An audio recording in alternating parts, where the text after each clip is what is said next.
افخري يا بنت كسب الجمايل، حق لك لا تفخري يا القاسمية، يا ثريا الفارقة بين المثايل، علم واخلاق وجمال وجاذبية.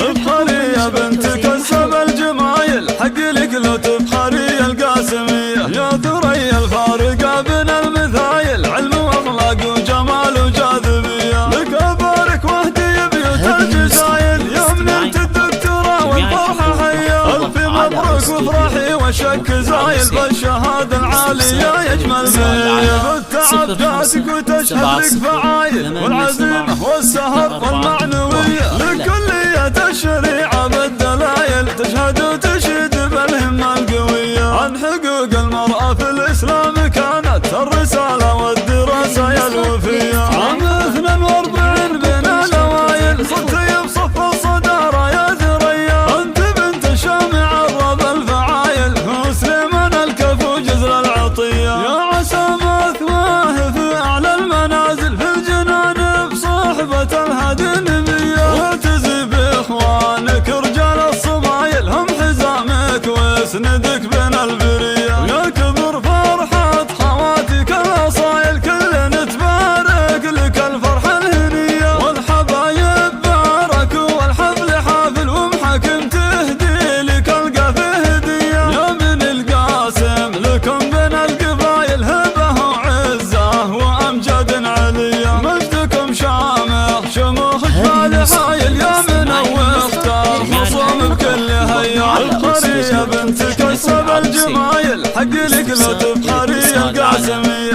يا ثريا الفارقة بين المثايل، علم واخلاق وجمال وجاذبية. لك ابارك واهدي بيوت الجزايل، يوم نلت الدكتوراه والفرحة حية، الف مبروك وافرحي والشك زايل، بالشهادة العالية يجمل بنية. بالتعب جاتك وتشهد لك فعايل، والعزيمة والسهر والمعنوية، لكلية الشريعة بالدلايل، تشهد وتشهد بالهمة القوية. عن حقوق المرأة في الإسلام كانت الرسالة والدراسة يا الوفية. عام 42 بين الأوائل، صرتي بصف الصدارة يا ثريا، أنت بنت شامع الرب الفعايل، وسليمان الكفو جزر العطية. يا عسى مثواه في أعلى المنازل، في الجنان بصحبة الهدي النبية، واعتزي بإخوانك رجال الصبايل، هم حزامك واسندك بين البرية. يا كبر فرحة خواتك الأصايل، كلنا تبارك لك الفرحة الهنية، والحبايب باركوا والحفل حافل، ومحكم تهدي لك القافه هدية. يا من القاسم لكم بين القبايل، هبة وعزة وأمجاد علية، مجدكم شامخ شموخ جبال حايل، يا من واختار خصوم بكل هيا. نشر والتوزيع محفوظة.